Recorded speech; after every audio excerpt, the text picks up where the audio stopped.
sobre a proteção de Deus, o Senhor da vida, inicio e declaro aberta a 76ª reunião ordinária da segunda sessão legislativa da 17ª legislatura da Câmara Municipal do Recife. Convido o vereador Almir Fernando, que já se posta na condição de primeiro secretário, para fazer a leitura da ata da reunião anterior, mas convidando para compor a mesa o vereador Ivan Moraes, para funcionar também como secretário. Desculpe, vereador Aderaldo Pinto, Vossa Excelência, que faz parte da mesa, está presente. Eu o convido a compor a mesa para iniciarmos os trabalhos. Desculpe, vereador Ivan, mas era o desejo de tê-lo aqui ao meu lado.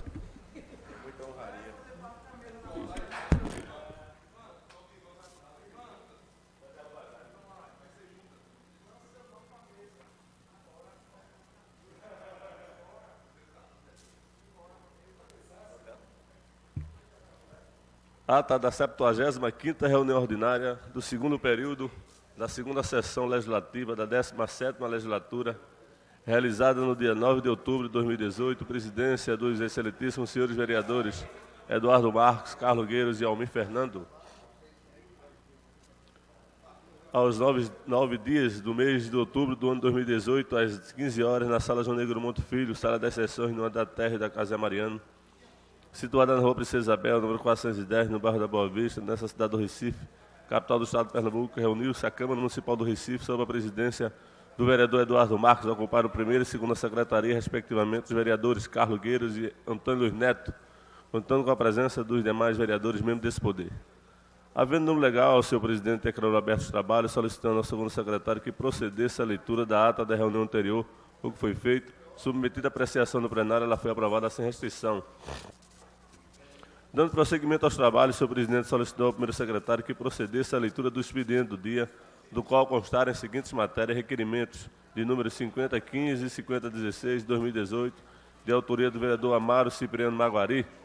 No horário destinado ao pequeno expediente, a primeira oradora a ocupar a tribuna, a vereadora Ana Lúcia, comunicou aos colegas e ao povo que foi sancionada a Lei 18.519 de 2018, de sua autoria, que considera patrimônio cultural e imaterial a Orquestra Sinfônica do Recife, destacou a necessidade de reconhecimento e a dificuldade da orquestra.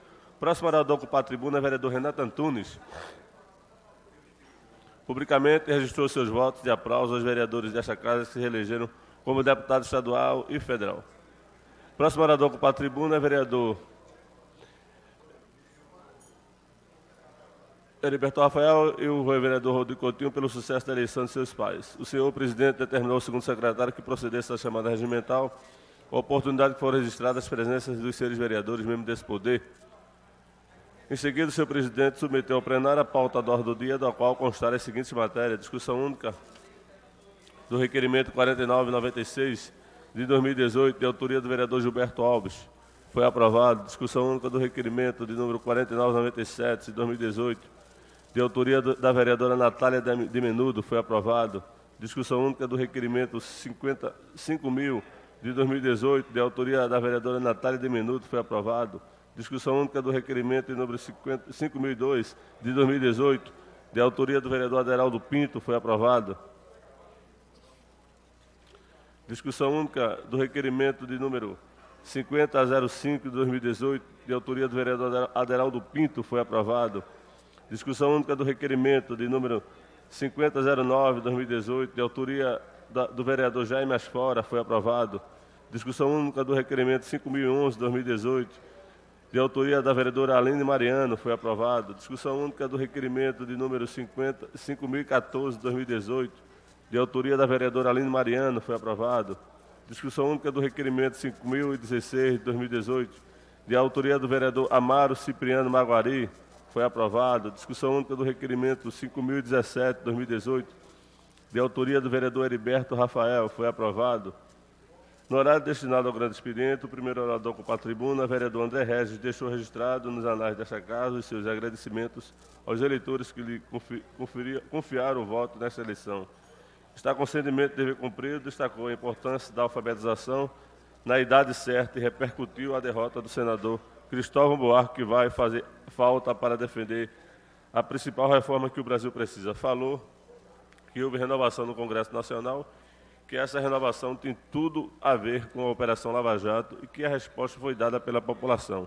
Destacou a derrota de Dilma Rousseff ao Senado, no estado de Minas Gerais, e disse que a mesma nem deveria ter sido candidata diante do impeachment que sofreu, pois, além da perda do cargo, deveria ficar inelegível sem exercer função pública. Foi aparteado pelo vereador Rodrigo Coutinho, que parabenizou o vereador André Regis pelas palavras, que disse que um dos números que preocupa foi a quantidade de votos brancos e nulos, que superou a votação de qualquer candidato. Disse que também está preocupado com a divisão do país e falou do caso em que a professora do Recife deu sua opinião em uma aula e que teve cunho partidário, que foi reprovável. Falou da importância dos professores na formação dos jovens e que é bom esclarecer a política sem partido na sala de aula. O próximo orador do ocupar a tribuna, o vereador Ivan Moraes, disse que esta eleição é contra o fascismo e informou que nenhum deputado do PSOL sofreu investigação e que deve ser defendida a democracia mínima.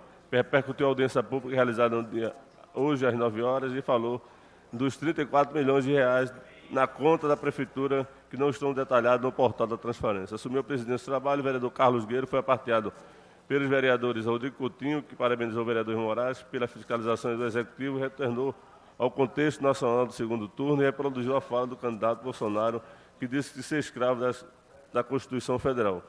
Foi aparteado também pelo vereador Rinaldo Júnior, que repercutiu a necessidade de fiscalização do Executivo Municipal e sobre o recurso que não deixa claro no portal da transparência. Cobrou dos representantes da Prefeitura das audiências públicas dessa casa. Renato Antunes disse que o cidadão comum não consegue entender o portal da transparência, deixou ressalva pela necessidade de descomplicar e falou que o vereador Ivan Moraes está ignorando os 46% dos resultados escolhidos pelo povo e não aceita a renovação. O próximo orador ocupa a tribuna, o vereador Jairo Brito, repercutiu a fala do vereador Renato Antunes, dizendo que seu discurso estava desequilibrado, pois está sendo de encontro ao princípios cristãos. Disse que respeitava a legitimidade e que seu partido, o PT, teve 32 milhões de votos. Assumiu a presidência do trabalho o vereador Almir Fernando, foi aparteado o vereador Jairo Brito pelo vereador Renato Antunes, que disse que não tem incitado ódio e que a ideia contrária não os torna inimigo. Teceu críticas ao Partido dos Trabalhadores e disse que sua posição é como cidadão e que paga impostos. Fez uso da palavra pela ordem o vereador Rodrigo Coutinho, que não aceita que o vereador Jairo Brito fale em oportunismo e que nunca esteve em cima do muro. Nada mais havendo a tratar, o seu presidente convocou a casa para se reunir amanhã às 10 horas em reunião ordinária no local do costume, declarou encerrada a presente reunião, na qual foi lavrada a presente ata, que depois de lida e aprovada vai ser assinada por quem direito. Senhor presidente, lhe data. Coloco a ata em discussão. É encerrada a discussão em votação. Os que concordam, permaneçam como estão. Aprovada a ata. Leitura do expediente.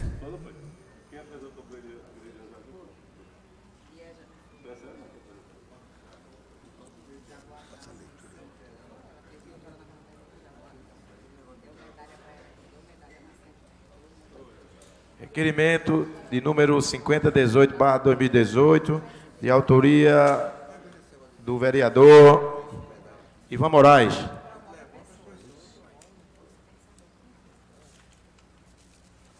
Requerimento de número 5019/2018, de autoria do vereador Benjamin da Saúde.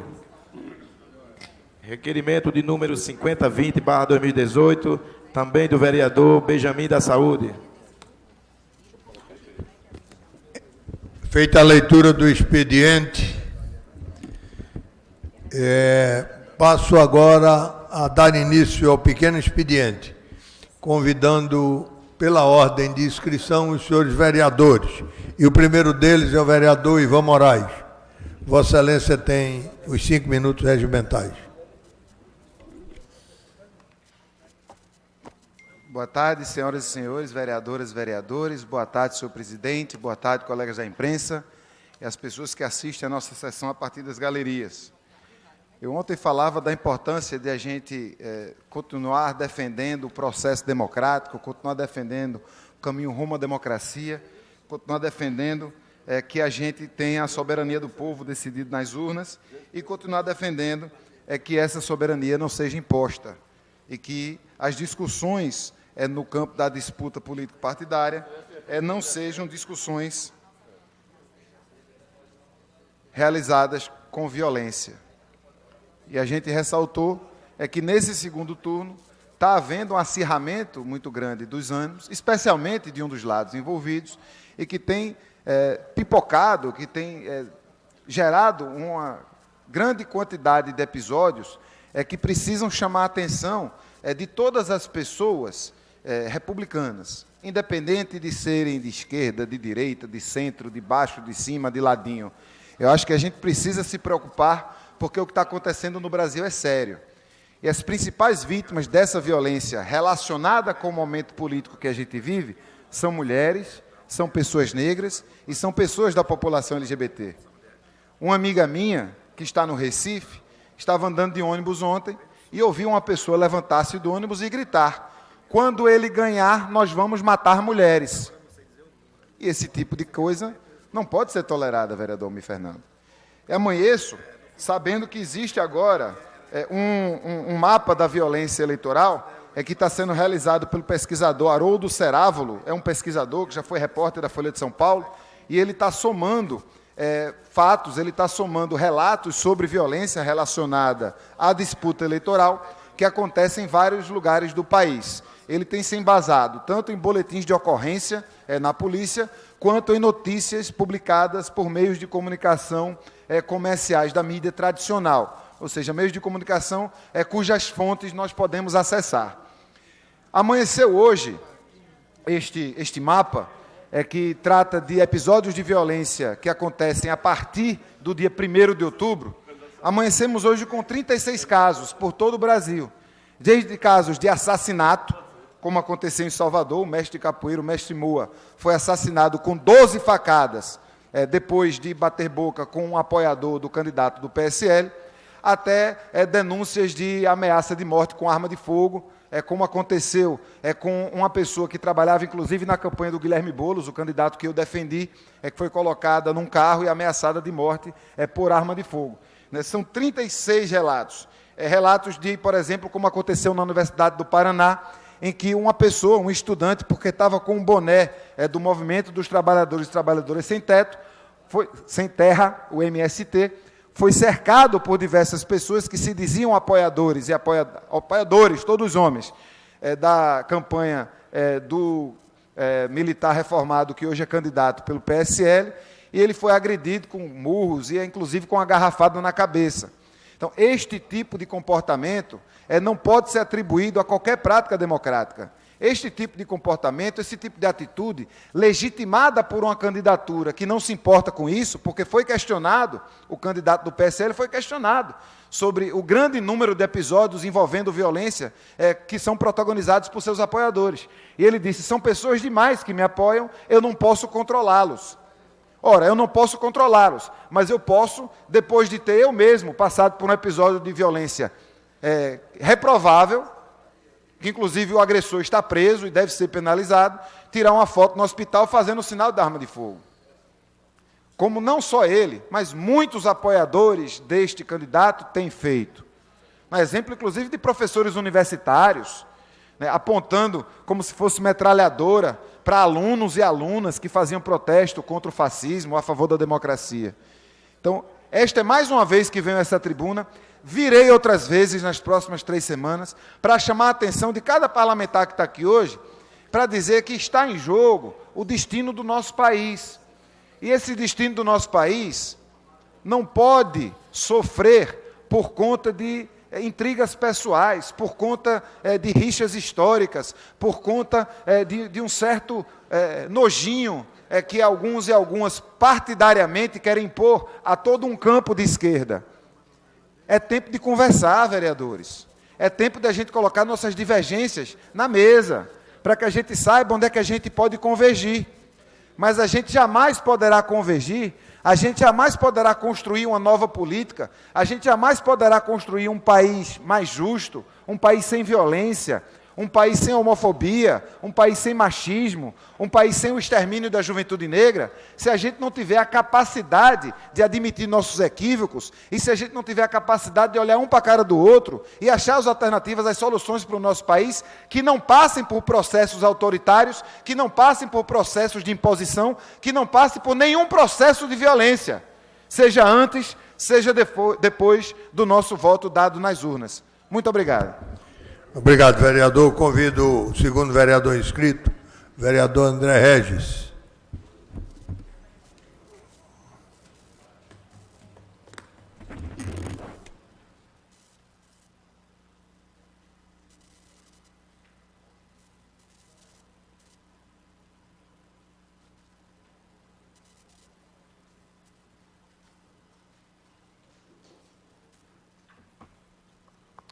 Bom dia, senhor presidente Carlos Gueiros, senhores vereadores, senhoras vereadoras.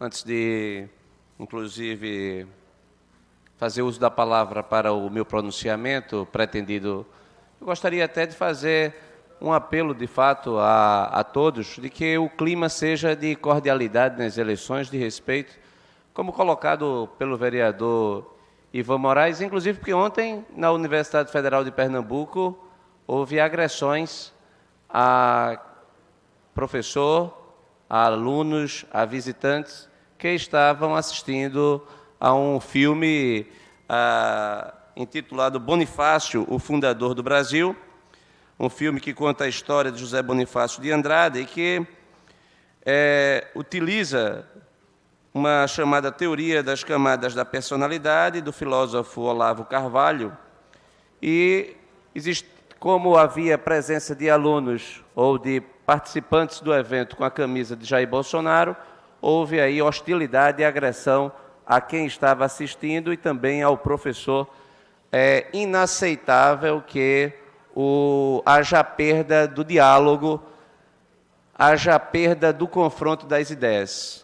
Então, devem ser rechaçadas todas as formas de violência de ambos os lados, e não apenas de um. E por falar do ponto de vista do debate, eu estou aqui para confrontar os 6 anos e meio, presidente, que o Fernando Haddad esteve na presidência, aliás, esteve no Ministério da Educação, inclusive como servidor público federal, como professor de uma universidade federal, tive como chefe o ministro da Educação. Como preocupado, como todos nós somos, com a educação básica no Brasil, é importante a gente deixar claro que a gestão de Fernando Haddad no Ministério da Educação deixou marcas profundas de estagnação no ensino. E isso não é informação minha, são dados trazidos pelo vereador, não pelo vereador Ayrton Luna, pelo PISA, que é o teste patrocinado pela OCDE, o Program for International Student Assessment. A cada 2 anos, presidente, há uma verificação da nota dos países. Nessas notas, no ano de 2000, ou seja, antes da presidência do PT, o Brasil ocupava a 31ª posição em ciências, 31ª posição em leitura, 30ª posição em matemática. Em ciências, a nota era 475. Em leitura, 396. Em matemática, 334. Muito baixo, por sinal. Com o passar do tempo, e vem a presidência do PT, o que é que nós encontramos? No ano de 2006, a nota de ciências cai para 390 e a gente vai para a 50ª posição. 2009, 405 a nota, 53º. 2012, 59º. E nós atualmente estamos na 63ª posição. O Brasil também não andou na leitura, nós saímos da 31ª posição e, durante os anos de Fernando Haddad, nós passamos à 55ª posição, com uma nota sofrível de 410 pontos. Também, no que se refere à matemática, o sofrimento foi grande e nós chegamos, em 2012, a 391, 56ª posição, 2015, 66ª posição. Ou seja, quando o Fernando Haddad ele vai à televisão e diz que foi o melhor ministro da educação que o Brasil já teve, ele se auto-intitula dessa forma, os números internacionais não confirmam. O que confirmam é que houve uma estagnação, uma queda na qualidade do ensino brasileiro, e tendo o Fernando Haddad como o seu principal responsável de formulador. Então, a incompetência parece ter sido a marca de Fernando Haddad. Não é por outro motivo que ele conseguiu a proeza de ter sido derrotado no primeiro turno na eleição para prefeito da capital paulista. Ou seja, o povo de São Paulo rejeitou a sua administração e não o reconduziu, presidente. Dessa forma, é importante mencionar que a incompetência de Fernando Haddad se deu no Ministério da Educação, se deu na Prefeitura de São Paulo, e o presidente Lula parece que ele tem uma propensão natural a escolher incompetentes para representá-lo nos pleitos que ele não pode disputar. Muito obrigado, senhor presidente. Obrigado, vereador. Próximo vereador inscrito, vereador Aderaldo Pinto. Sua Excelência, senhor presidente Carlos Guerreiro, todos da mesa, pessoal da imprensa, público que está aqui presente, meu cordial bom dia. Na realidade, eu subi aqui só para dar uma explicação mais aos meus eleitores, ao povo de duas comunidades. No caso, a comunidade da Gomes Taborda, ali situada no Cordeiro, que é conhecida como a Rua da Lama, porque a CTTU teve lá, André Regi, e pegou a Rua da Lama, que é mais conhecida como Rua da Lama. Você, geralmente, quando fala Gomes Taborda, quase ninguém sabe, mas Rua da Lama é muito conhecida. E pegou as duas faixas e colocou proibido estacionar. Veja, uma área que a gente tem, com a maioria, tudo comerciante.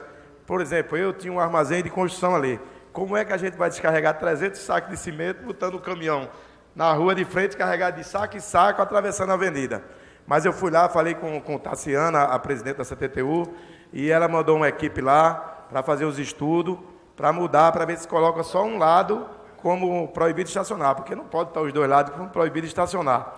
Mas eu fui lá, ela me atendeu, já mandou uns engenheiros lá, e aqui eu estou subindo a tribuna só para dar mais uma explicação aos meus eleitores, aos moradores de lá da rua, porque na realidade já está se fazendo já esse estudo e vai fazer essa mudança.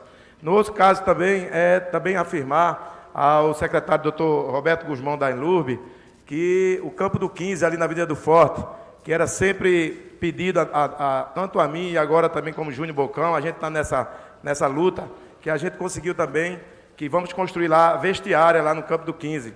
E eu levei já tudo direitinho para o Roberto Guzmão, e ele já falou com o prefeito, e vai sair a vestiária do campo do 15. Por que eu subi na tribuna? Porque eu estou explicando isso, porque eu estou sendo cobrado. Então eu estou subindo aqui só para explicar isso aos meus eleitores e passar para eles que já estão sendo resolvidos ambos os dois pedidos, tanto a vestiária do campo do 15 da Avenida do Forte, como o estacionamento também da Gomes Taborda, que vai ficar só um lado. Então, eu subi só para falar sobre isso, Excelência. Vai dar uma explicação aos meus eleitores. Muito obrigado.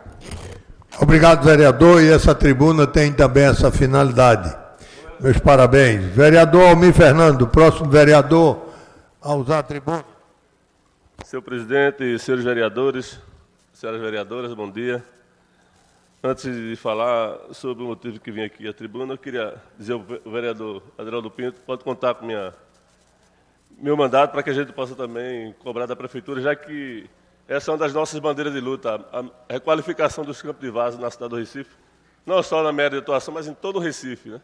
A gente trabalha para que a gente possa, pelo menos esses 130 campos que nós temos na cidade do Recife, ela possa ter a requalificação, desapropriação, se for necessário, para que a gente possa manter esses campos, que é de muita importância para a cidade do Recife. Então, pode contar com o meu mandato para que a gente possa também cobrar da Prefeitura que esse vestiário possa ser construído, já que a gente sabe e vive e presencia que todos os atletas, por não ter esse vestiário, têm que se trocar de roupa no meio do campo. Isso é inadmissível. A gente espera que a Prefeitura possa cumprir com a lei que eles aprovaram lá. Que a gente colocou um projeto de lei, foi aprovado pela Prefeitura, pela desapropriação, requalificação de todos os campos e várzeas da cidade do Recife. Mas quero, senhor presidente, aproveitar a oportunidade que Vossa Excelência está me dando para subir à tribuna, para agradecer a todos os eleitores que confiaram na minha pessoa e votaram, apesar de não ter conseguido sucesso de ter o mandato de deputado, mas a gente teve 13.577 votos em todo o estado de Pernambuco. Eu quero agradecer especificamente, em especial, a cidade do Recife, que nos deu 10.400 votos.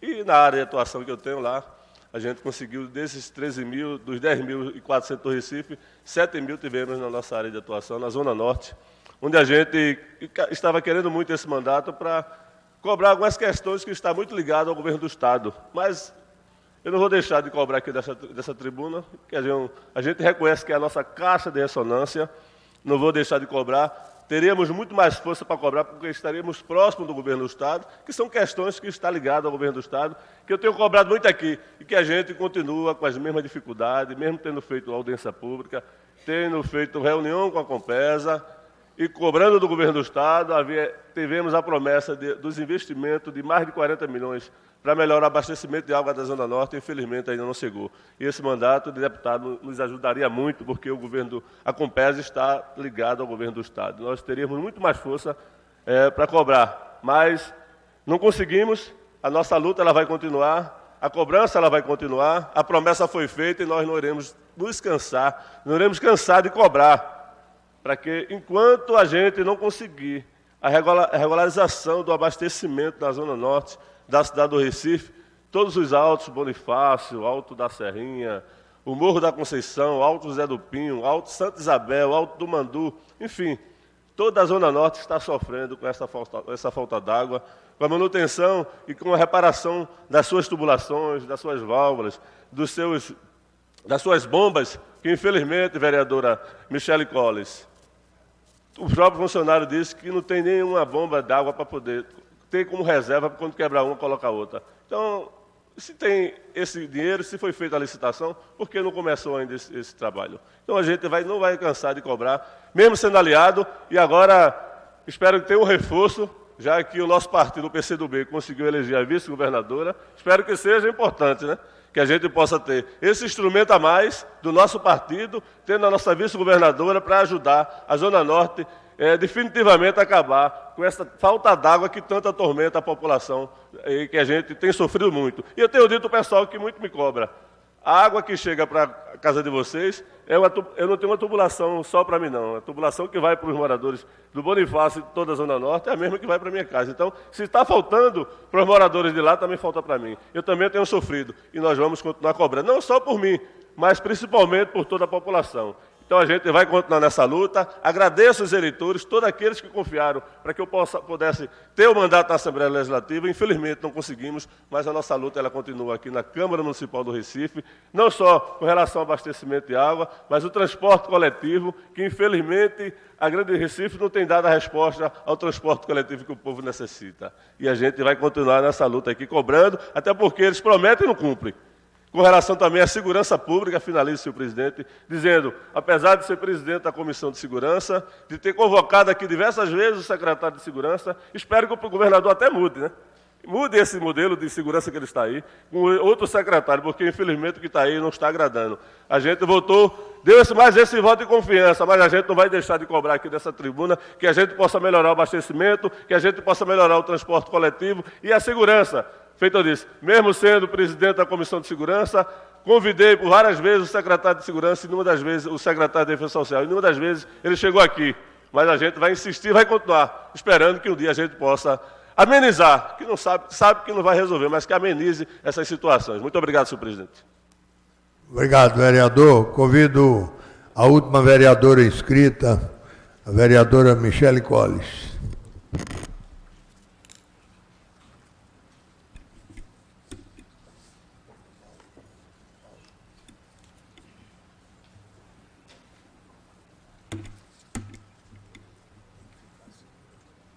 Bom dia, senhores e senhoras, senhor presidente, senhores vereadores, senhoras vereadoras. Eu gostaria de agradecer a Deus aqui na tribuna dessa casa pela votação expressiva do meu marido, deputado pastor Cleiton Collins, mais um mandato e mais uma oportunidade que o povo pernambucano concede de nós continuarmos fazendo esse trabalho em prol de todos os pernambucanos. Parabenizar também a minha amiga querida, delegada Gleide Ângelo, que também tem militado junto conosco já há muitos anos. Parabenizar também o nosso governador, Paulo Câmara, e dizer que é uma alegria muito grande poder ter vencido essa batalha aí no primeiro turno. A gente sabe que não foi fácil, mas com muito esforço conseguimos. E gostaria também de deixar registrado aqui, estava atentamente ouvindo a fala do meu colega, o vereador Ivan Moraes, e dizer que nós não podemos, vereador, atribuir toda a violência que já acontece no nosso país ao candidato do PSL.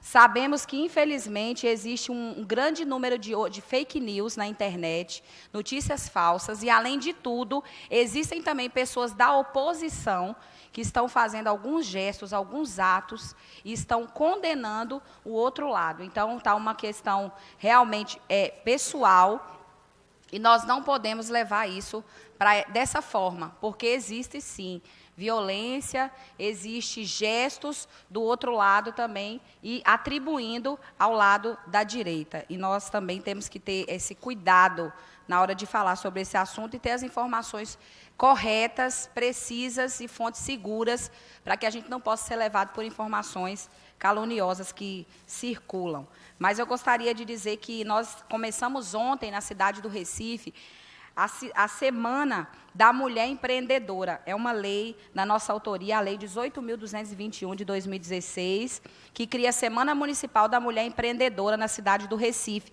No caso, começou ontem. A data corresponde à primeira formatura da Turma de Mulheres Pernambucanas no Programa Nacional de Trabalho e Empreendedorismo da Mulher, e prevê a realização de campanhas, debates, seminários, palestras, distribuição de panfletos, cartilhas, cartazes educativos, entre outras atividades que contribuam para a divulgação dos propósitos estabelecidos na lei, proporcionando proteção, apoio e incentivo às mulheres. Também a Semana da Mulher Empreendedora, ela visa fortalecer as mulheres no empoderamento feminino, porque o empoderamento feminino também é algo importante que instrumentaliza as mulheres contra a violência, que infelizmente vem sendo algo muito forte na vida das mulheres. O empreendedorismo tem se tornado um assunto bastante discutido no Brasil, e as mulheres têm um papel preponderante nesse processo. Elas estão empreendendo mais e mudando o atual cenário corporativo. Mesmo com a crise atual, o Brasil, cerca de 7,9 milhões de mulheres donas do próprio negócio. O crescimento do empreendedorismo feminino não para. Segundo dados do SEBRAE, das 955 mil empresas registradas, 51,5% dessas empresas foram abertas por mulheres empreendedoras, sem contar o mercado informal, que tem um crescimento proporcional também ao desemprego. Nesse ano, um dos mais importantes destaques foi o número de mulheres envolvidas em negócios, com até 3 anos e meio de atuação no mercado, alcançou uma taxa de 15,4%, enquanto o segmento masculino somou 12,6% de participação. Os dados são de um estudo realizado em 2017 pelo Serviço Brasileiro de Apoio à Micro e Pequena Empresa e pelo Instituto Brasileiro de Qualidade e Produtividade. Mas a luta continua entre as mulheres. Mesmo com a escolaridade superior, ainda ganhamos menos do que os homens, de acordo com a pesquisa, o que motiva o público feminino a inventar no empreendedorismo e trabalhar com aquilo que realmente gosta. A presença feminina no mercado de trabalho já vem assumindo novos contornos ao lado das últimas décadas, sobretudo no que se refere ao aumento de mulheres em cargos altos dentro de empresas.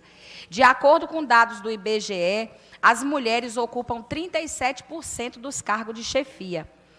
Isso mostra em postos ocupados igualmente por homens e mulheres. O número representa um grande avanço em relação ao que se observa nas décadas passadas, uma conquista que não pode ser deixada de lado quando a fala é em emancipação feminina. E é por isso que nós lutamos aqui nessa casa, pelo empreendedorismo feminino, pelo empoderamento das mulheres, pela diminuição da violência contra as mulheres. Nós vamos continuar aqui levantando essa bandeira. Então, Recife está de parabéns por essa Semana da Mulher Empreendedora, a qual nós vamos trabalhar para fortalecer ainda mais as oportunidades e os espaços. Gostaria de lamentar o número de mulheres eleitas, que não foi um número expressivo, principalmente no Senado, na Câmara Federal, deixou muito a desejar, mas nós não vamos deixar de lutar pelo nosso espaço, também nos espaços públicos, inclusive aqui nessa casa, e nós queremos, sim, a presença de uma mulher na mesa diretora dessa casa, que vai fazer, com certeza, toda a diferença na Casa José Mariano. Muito obrigada a todos e todas, é o que eu tinha a dizer. Bom dia. Vossa Excelência.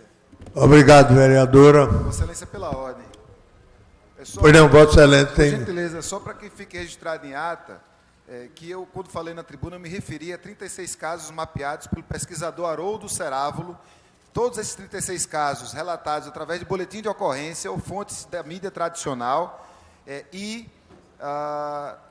importante que se registre isso. Todos os 36 casos, a partir do dia 1º de outubro, todos os 36 casos relacionados à política, protagonizados por eleitores autodenominados do PSL. Então, não estou inventando história, eu apenas fiz um relato e citei as fontes, como costumo fazer sempre que vou à tribuna. Gostaria que isso constasse em ata. Senhor vereador, o requerimento de Vossa Excelência está deferido. Solicito ao primeiro secretário que anuncie o resultado constante no painel referente à chamada regimental. Senhor presidente, o nosso painel registra a presença... Senhor presidente, o nosso painel registra a presença de 18 vereadores e vereadoras. Não havendo número regimental para deliberação da pauta, deixo de fazer a chamada das matérias constantes e passo ao grande expediente, convidando o vereador André Regis, que desistiu, e como não há nenhum vereador mais inscrito para o grande expediente, nem tempo de liderança, muito menos explicações pessoais, tenho o dever de dar por encerrada a sessão desta tarde, convocando os senhores vereadores para a próxima reunião ordinária, a ser realizada na próxima segunda-feira, dia 15, às 15 horas, neste mesmo local. Está encerrada a sessão de hoje.